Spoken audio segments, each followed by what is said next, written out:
For Tshwane Mayor Msimanga, he faces a no-confidence vote today. Let's unpack some of the implications of this with political analyst Thabo Shole Mashao. Thabo, good morning. Thanks for your time this morning. How do you see this panning out for Msimanga and the DA today? It's going to be a very interesting one because the kingmakers here are the EFF, and they've been playing to and fro with us. On one hand, they're saying that they will act against him. On the other, they're saying it depends on the candidate that is fielded by the ANC as a potential mayor and the DA. Obviously, they want the DA to remove Msimanga as a candidate and give them someone else of their own choosing.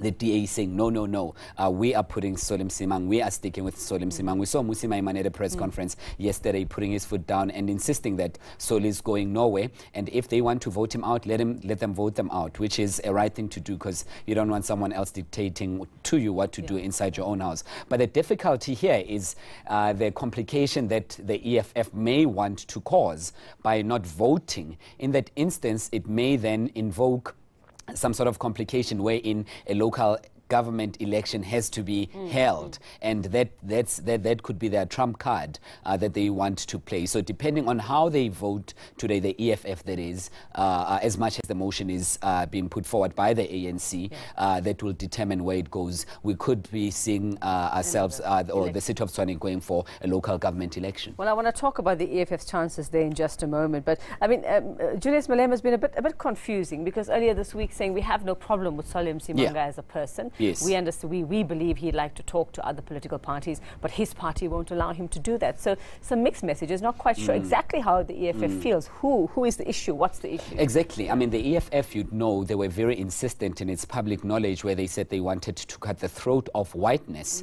And in Ethel Trolle personified, they did that in PE, and we saw that happening in Nelson Mandela Bay, obviously. And they are saying they want to somehow insinuate that Msimanga is somewhat a puppet. He is with a white caucus of the DA in council, and he has lost confidence amongst his black caucus members. And they're saying that, I mean, they've lost confidence in him, they've lost trust in him as a result. But you see, either way, I suspect that as South Africans, we are somehow ignorant to the very basic factors. This is electioneering on the side of the EFF and the ANC.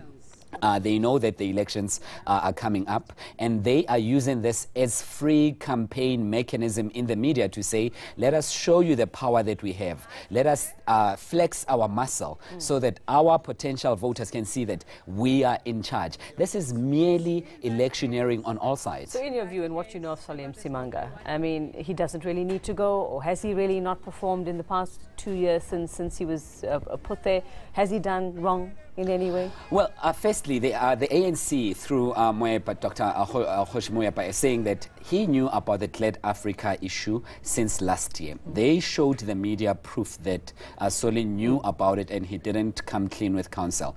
That's one issue. And if he did, and if it comes out that he did, definitely it means that I should have done something about it. But on one hand, you have a very explicit issue of the ANC, which was doing horribly. It was indebted prior to 2016, but now there's a bit of a surplus. So if you were to be empirical about issues and look at the finances, but we know politics is not only about finances, perceptions, how do people receive you, all of those matter. But if we were to be empirical, we'd say he's done relatively well. So if it were to come down to that Msimanga is out today, we're possibly looking at another local government election being held, another vote being held, and the DA is saying we won't feel any other candidate, it will be Msimanga we'll put back there as our candidate. Does the EFF stand a chance in Tshwane? What is their support base? You know, it's not as strong as they want to be, and sometimes we confuse the noise in the media for popularity on the ground, and those two are not necessarily conjoined. You could have presence on social media, in the conventional media, but it doesn't mean that ordinary people will warm up to you as much, because you also look at the level of penetration of social media in amongst ordinary people in the grassroots. It's not as big as you and I would want to make it to be. So the EFF might find themselves with egg on the face if it were to go that way. But also, however, we must also not be ignorant to some key issues. Sewage, water that has been horrible, and people in Harankuwa, in Soshanguve, who've been complaining about those issues. So Soli has not been angelic at all. He's got serious issues to deal with, and hasn't been giving them serious attention. And they'll play those to the hilt, certainly, I suppose, as well. certainly. So what's the lesson here, Thabo, when it comes to coalitions for the DA now, especially after Ethel Trollip? Certainly. I mean, coalitions in South Africa are not new at all. You'd remember, as early as 1924 elections, we had coalitions in South Africa. But the biggest lesson here is consultation. How do you keep each other happy? Just like in a marriage, do you go out every now and then? It is a date night, to use that sort of analogy, and the communication between partners. And however, if one partner is not as invested as you are, has other whichever way it looks, you can take them to 10 dates, holidays, but if they want to divorce you, they'll still go away either way. Now, I don't know if you saw the interview we had with Teddy Tilani from the IEC. Briefly, earlier, and we know that that election is looming. I mean, yes. Lots of damage being done to the DA. I mean, however this pans out today. Yes. The DA, as I said previously to Braden, it hasn't really showered itself in glory. They have a lot of housekeeping to do. They have self-introspection as well. So they are hoping from this they would capitalize. If they come out as victims from this instance, they stand a better chance of recovery. Okay, let's see what happens. The clock is ticking for Shole Mashao. Thanks very much, Thabo Shole Mashao. And let's just talk about, I suppose, some other